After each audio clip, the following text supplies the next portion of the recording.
In 1519, Hernán Cortés stood before fields of crimson that stretched to the horizon. Aztec farmers tended plants that rose 8 feet tall, their seed heads cascading like red waterfalls. Spanish soldiers had never seen anything like it. The grain fed millions, it fueled warriors, it anchored an empire that had stood for centuries. Cortés made a decision that sounds impossible today. He banned the plant, not regulated it, not taxed it. He made it punishable by death to grow, harvest, or possess this plant anywhere in the territories he conquered. The Catholic Church declared it satanic. Priests ordered fields burned. Soldiers tortured people found hiding its seeds. This was not opium. This was not a drug. This was a food crop, a grain that had sustained the Aztec civilization for 8,000 years. One plant produced 500,000 seeds. Those seeds stayed viable in the soil for 4 decades. The grain contained more protein than wheat, more calcium than milk, more iron than spinach. Cortés understood something that modern agriculture has spent 500 years trying to make you forget. If you control the food supply, you control the people. If you erase one plant from a culture, you can break an empire. He almost succeeded. Today, 500 years later, this plant grows wild across every continent except Antarctica. It thrives in abandoned lots, pushes through sidewalk cracks, and dominates drainage ditches. We call it pigweed. Farmers spray it with Rue and DUP. Municipalities classify it as a noxious weed. And we pay $8 per pound for quinoa shipped from South America, while amaranth seeds lie dormant in the soil beneath our feet, waiting. 500,000 seeds per plant, 40 years of viability, 0 cost after the first harvest. Walk through any abandoned lot in North America tonight. Look for the plants growing tallest above the weeds, 8 feet high, thick stems the diameter of your thumb, leaves shaped like spearheads, some green, some streaked with crimson.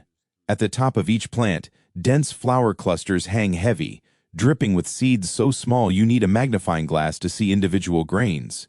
This is Amaranth, Amaranthus species. More than 60 species grow worldwide. 3 were cultivated by ancient civilizations: Amaranthus hypochondriacus, Amaranthus cruentus, Amaranthus caudatus. The names sound like diseases, but these plants built empires. The seed heads on a single mature plant can weigh 2 pounds, pure grain. Each seed measures less than 1 millimeter in diameter. A single gram contains 1,000 seeds. Do the math.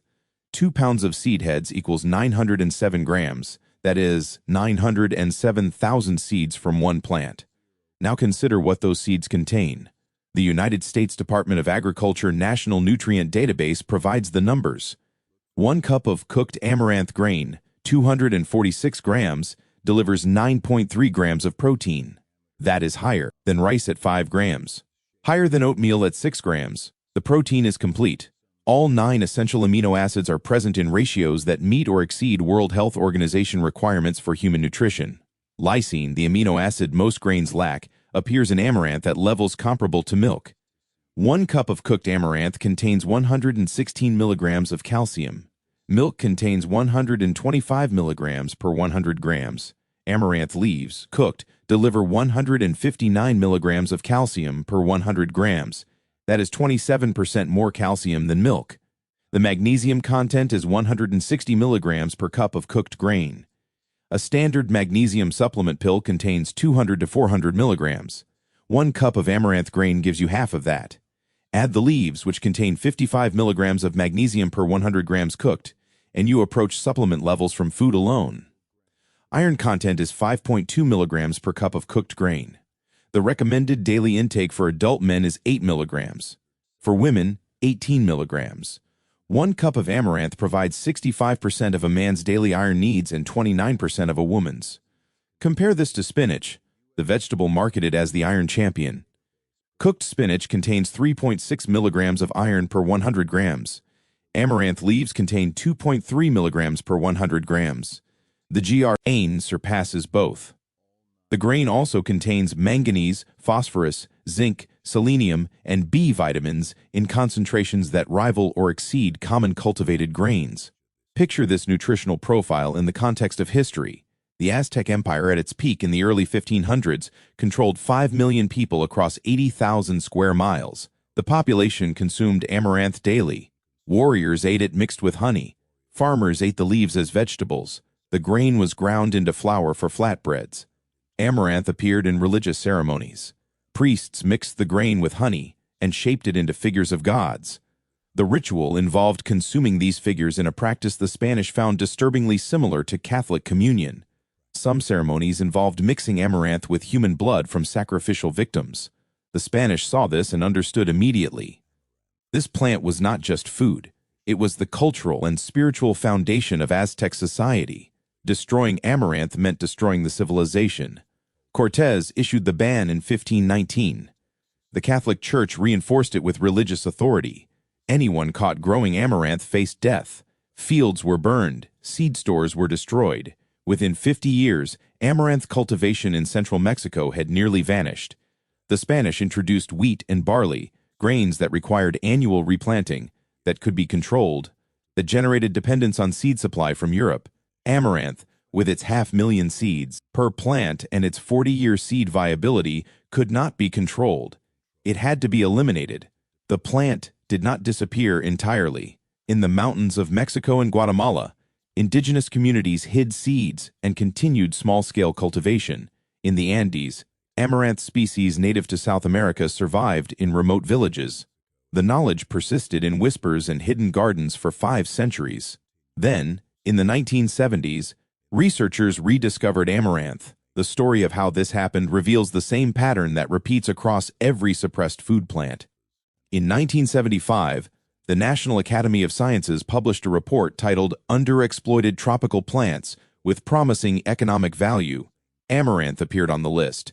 The report noted the exceptional protein content, the complete amino acid profile, and the plant's ability to thrive in poor soil with minimal water. Researchers at Rodale Research Center in Pennsylvania began trials in 1977. They found amaranth grew faster than corn, tolerated drought better than wheat, and produced grain yields comparable to rice in a fraction of the space. The protein content shocked them. Analysis confirmed what Aztec farmers had known for 8,000 years. This plant was nutritionally superior to every major grain crop in global agriculture. In 1979, the Rodale trials made national news. Organic Gardening magazine featured amaranth on the cover. Seed companies began offering NG amaranth varieties in catalogs. For a brief moment, it seemed amaranth might reclaim its place in agriculture. Then the momentum stopped. Major seed companies did not invest in amaranth breeding programs. University agricultural departments did not fund large-scale amaranth research. Government subsidies continued flowing to corn, wheat, and soy. Amaranth remained a niche crop sold in small quantities to health food stores. The question is why? The answer appears when you examine the structure of modern agriculture. Corn, wheat, and soy generate revenue at every stage of the supply chain. Farmers buy seeds annually from companies like Monsanto, Syngenta, and Bayer. Those seeds are often patented hybrids or genetically modified varieties that require specific fertilizers and pesticides, also sold by the same companies. Grain elevators store the harvested crop. Processing facilities mill it into flour or extract oil. Distributors transport it. Retailers sell it. Every participant extracts profit. Amaranth disrupts this model completely. The plant self-seeds so aggressively that farmers classify it as a weed. One planting produces seeds that return for decades. No annual seed purchase. No proprietary genetics. The plant thrives in poor soil without synthetic fertilizers. It tolerates drought without irrigation infrastructure. It resists pests without pesticides. Harvest the grain, and you can eat it directly after minimal processing. No complex milling required. The entire industrial food system has no entry point to capture profit. What grows itself cannot generate recurring revenue. What needs no inputs cannot be sold as a package. What self-perpetuates cannot create dependence. Every corporation in the food supply chain profits more from quinoa, a grain that must be imported from South America, than from amaranth, which grows as a weed in every temperate climate on Earth. The global quinoa market was valued at $420 million in 2023. Projections estimate it will reach $780 million by 2030. Consumers pay $8 to $12 per pound for organic quinoa in retail stores. Amaranth, nutritionally superior in protein, calcium, and iron, is classified as a noxious weed in multiple United States states. The cognitive dissonance is deliberate. Consider the magnesium angle specifically, since your video title emphasizes it. Magnesium deficiency affects an estimated 50% of the United States population, according to research published in Nutrition Reviews in 2012. Symptoms include muscle cramps, fatigue, irregular heartbeat, and weakened bones. The supplement industry has built a billion-dollar market selling magnesium pills. Magnesium citrate, magnesium glycinate, magnesium oxide, each form marketed with specific absorption claims. A bottle of 120 magnesium supplement capsules, providing 400 milligrams per dose, retails for $15 to $30. That is a 60-day supply at the recommended dose.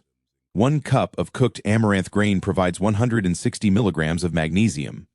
Eat amaranth twice daily, and you approach the supplement dose from food. Add the leaves as a cooked vegetable, and you exceed it. The amaranth plant grows 8 feet tall in poor soil with zero maintenance. One plant produces 907,000 seeds. Those seeds remain viable in the soil for 40 years. Plant amaranth once in your garden. Harvest seeds in the fall. Eat the grain and the leaves.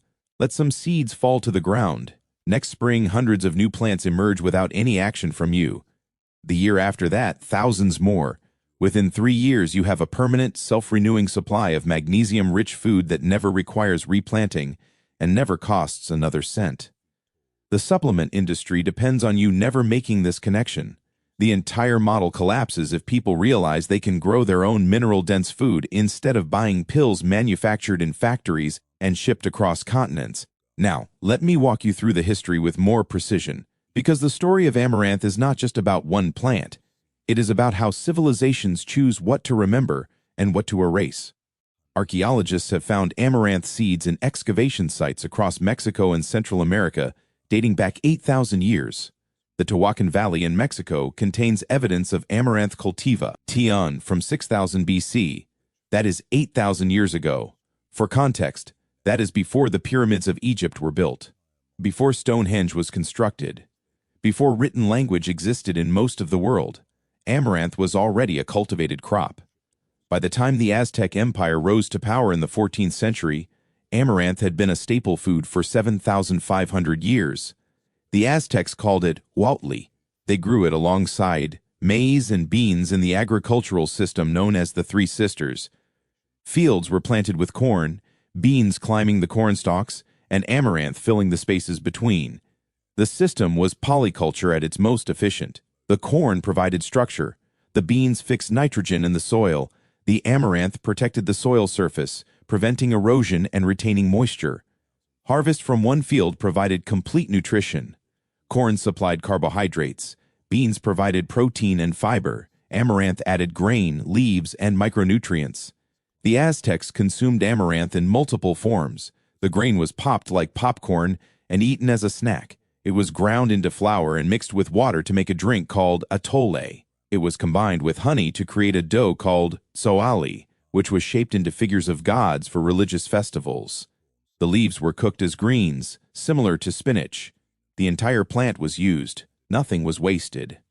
Then the Spanish arrived. Cortés landed in 1519.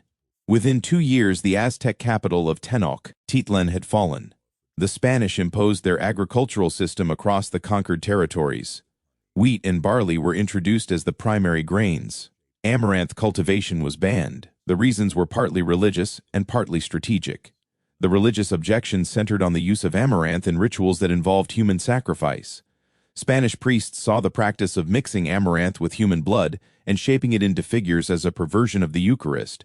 They declared amaranth a satanic plant. The strategic reason was more pragmatic. Cortés and the colonial administrators who followed him understood that controlling food meant controlling the population. Wheat and barley required annual seed purchases. They needed specific growing conditions. They created dependence on European agricultural knowledge and seed supply. Amaranth required none of this. It grew itself. It seeded itself. It empowered anyone with land to feed themselves without external inputs. That independence was a threat to colonial control. The ban was enforced with extreme violence. Fields were burned. Granaries storing amaranth were destroyed. People caught growing or possessing amaranth seeds were tortured and executed. The Franciscan friar Bernardino de Sahagún, who documented Aztec culture in the 1500s, recorded the Spanish efforts to eradicate amaranth. He wrote that the plant was forbidden because of its association with indigenous religious practices. What he did not write, but what the historical record shows, is that the ban succeeded in breaking Aztec food sovereignty. Within 50 years, amaranth had disappeared from most of central Mexico. The population, already devastated by disease and war, became dependent on European grains. The colonial food system was established. Amaranth survived only in isolated mountain communities where Spanish control was weak. For 400 years, amaranth remained hidden. Indigenous farmers in the highlands of Mexico, Guatemala, and Peru continued growing it in small plots. The knowledge passed from generation to generation. The plant waited. In the 1970s, the global food crisis prompted researchers to look for alternative crops. Population growth was outpacing food production.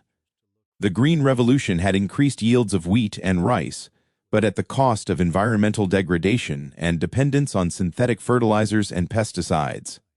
Scientists began searching for underutilized crops that could provide nutrition with fewer inputs. Amaranth reappeared. Dr. John Robson at the University of Michigan published research in 1977 analyzing the nutritional content of amaranth grain. His findings confirmed what Aztec farmers had known. The protein content was exceptional. The amino acid profile was complete. The grain could be grown with minimal water and no fertilizers. Rodale Research Center in Pennsylvania began field trials the same year.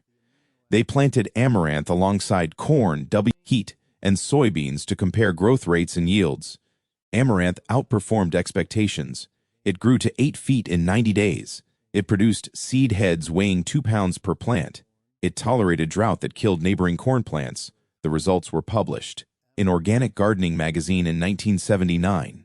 The article called Amaranth, the Crop of the Future. Seed companies began offering amaranth varieties. Gardeners and small-scale farmers experimented with it. Then, nothing happened. No major agricultural company invested in amaranth breeding. No government subsidies supported amaranth production. University research programs did not expand amaranth studies. The crop remained a curiosity.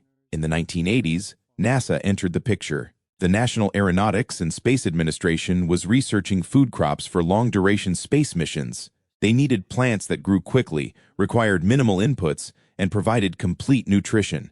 Amaranth fit every criterion. NASA conducted growth trials at the Controlled Ecological Life Support System facility. Amaranth grew successfully under artificial light. It tolerated low water conditions. It produced edible leaves and grain in a single life cycle.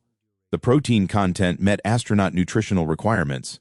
NASA published the results in technical reports, but the research did not translate into widespread agricultural adoption on Earth. The space program moved on to other priorities. Amaranth remained in tea background. Meanwhile, the health food industry discovered amaranth. Small companies began marketing amaranth grain as a superfood. Bags of amaranth appeared in natural food stores alongside quinoa and millet. The grain commanded premium prices, often higher than quinoa. Consumers willing to pay for exotic health foods bought it. Everyone else continued eating wheat, rice, and corn. The nutritional superiority of amaranth was irrelevant if the distribution system kept it expensive and obscure. This is the pattern that repeats across every suppressed food plant. Rediscovery generates brief interest. Niche markets develop. Then the plant is contained within the specialty food category, priced out of reach for most people, and kept away from mainstream agriculture. The industrial food system absorbs the threat by turning it into a luxury product. Amaranth becomes something you buy in small bags at Whole Foods for $12 per pound, not something you grow in your backyard for free.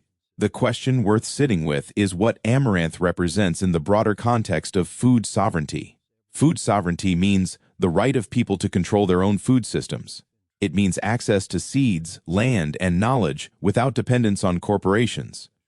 Amaranth offers complete food sovereignty. The plant provides grain, greens, and seeds in a single package. It grows in poor soil. It tolerates drought.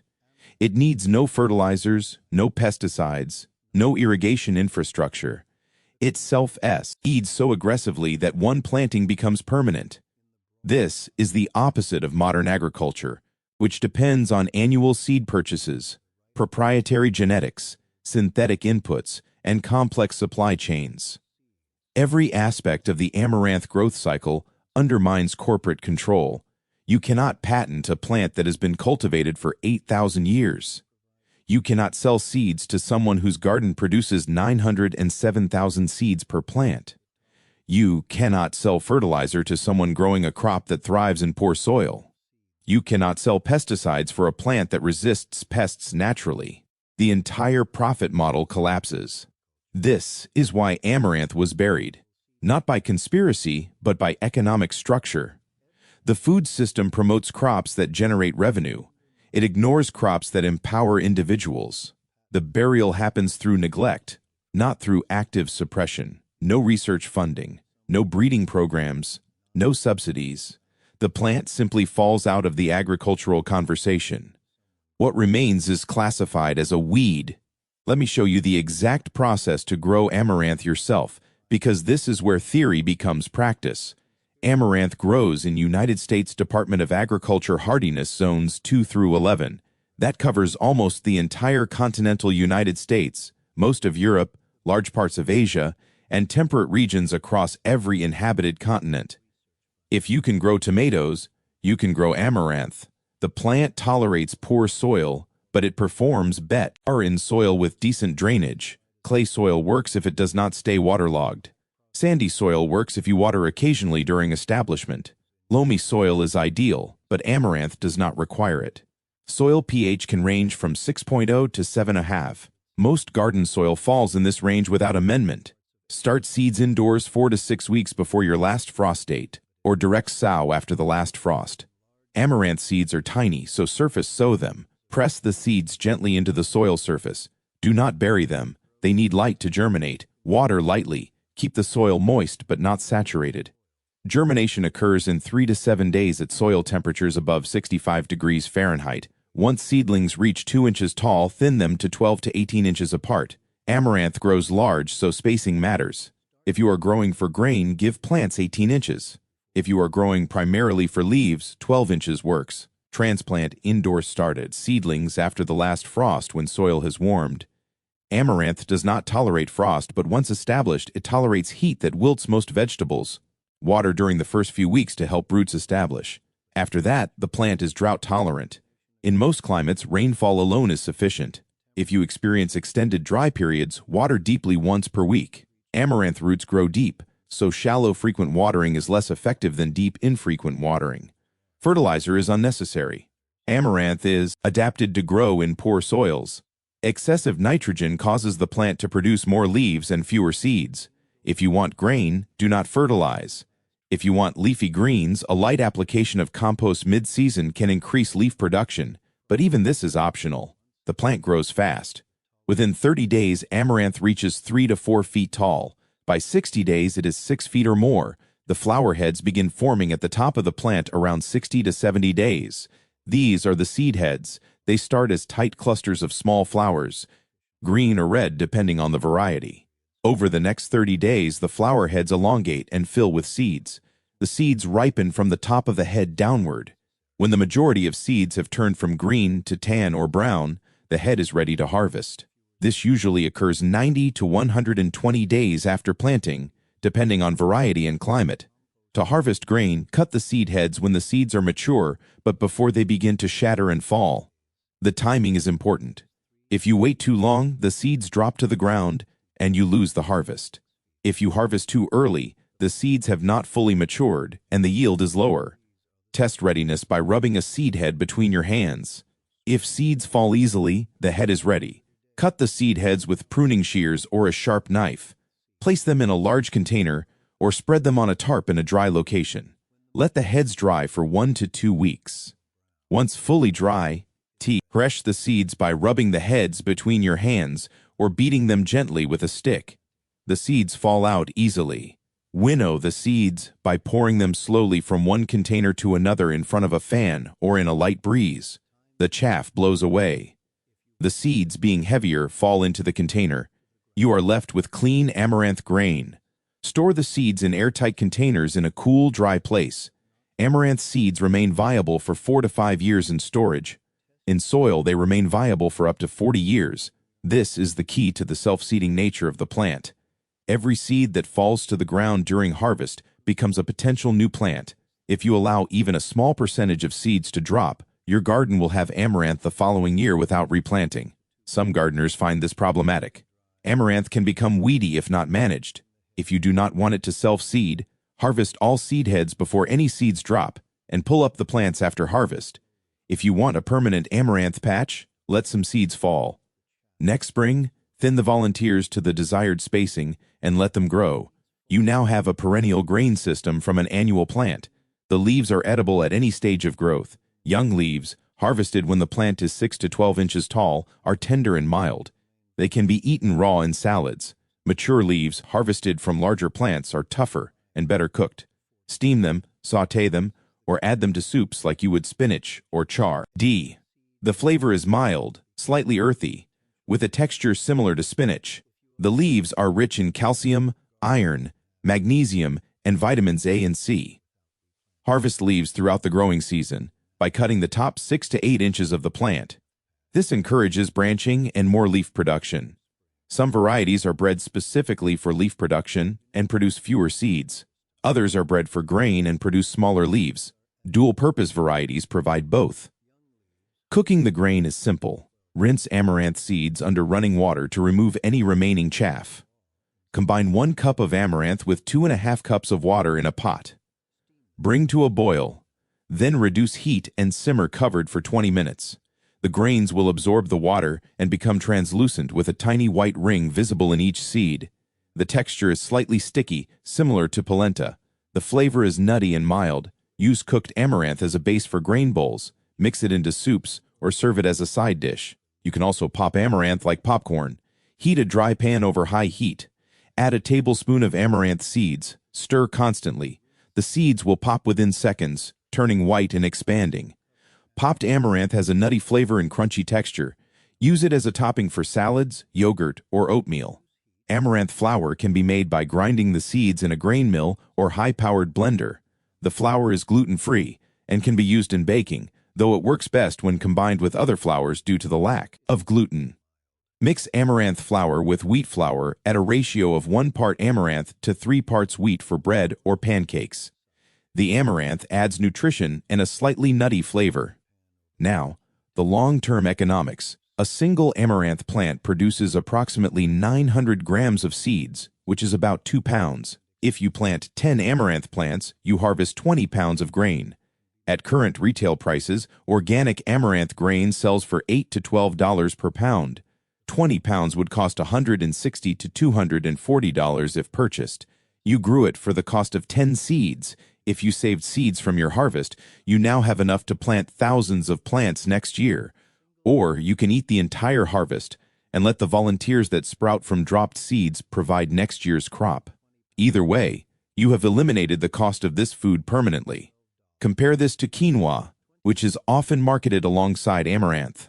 Quinoa requires specific growing conditions found primarily in the Andes Mountains. It does not grow well in most North American climates. You must buy quinoa annually, and the price continues to rise as demand increases. Amaranth grows in your backyard, produces more protein per cup than quinoa, and costs nothing after the first season. The supplement comparison is even more striking. A year's supply of magnesium supplements, taken daily at 400 milligrams per dose, costs approximately $120 to $100. 2 cups of cooked amaranth grain per day, which is a reasonable amount to incorporate into meals, provides 320 milligrams of magnesium. Add the leaves, and you exceed the supplement dose. The amaranth costs nothing to grow and provides additional protein, calcium, iron, and fiber that supplements do not contain. Over 10 years, the supplement costs $1,200 to $1,800. The amaranth costs nothing after the initial seed purchase, which is typically $3 to $5 for a packet. The environmental case is equally compelling. Industrial agriculture dedicated to corn, wheat, and soy relies on synthetic fertilizers derived from fossil fuels. Nitrogen fertilizer production alone accounts for approximately 1 to 2% of global energy consumption and generates significant greenhouse gas emissions. Pesticide production and application add additional environmental costs. Amaranth requires no synthetic fertilizers and no pesticides. The plant improves soil health by adding organic matter when tilled after harvest. The deep roots break up compacted soil and bring nutrients from lower soil layers to the surface. A field of amaranth builds soil fertility rather than depleting it. Water usage is another factor. Corn requires approximately 600 gallons of water to produce 1 pound of grain. Wheat requires about 132 gallons per pound. Amaranth requires approximately 60 gallons per pound and can produce yields with even less water in drought conditions. Research published in the Journal of Arid Environments in 2009 found that amaranth maintained grain production under water stress that reduced corn yields by 50%. The plant's C4 photosynthesis pathway allows it to use water more efficiently than most crops. In a climate where water scarcity is increasing across agricultural regions, amaranth offers a solution that modern agriculture ignores. The pattern becomes clear when you step back and look at the full picture. Amaranth is superior to major grains in nutrition, water efficiency, soil health, and cost. It provides complete food sovereignty by self-seeding and requiring no external inputs. It has an 8,000-year history of feeding civilizations. Yet it remains obscure, expensive when available commercially, and classified as a weed in agricultural contexts. The reason is structural, not conspiratorial. The food system is optimized for profit extraction, not for nutrition or sustainability. Crops that generate recurring revenue receive investment, research, subsidies, and marketing. Crops that empower individuals to feed themselves without participating in the commercial food system receive none of these. Amaranth falls into the second category. The knowledge exists. The plant exists. The seeds are available for a few dollars from online retailers and seed companies. What is missing is widespread awareness and cultural acceptance.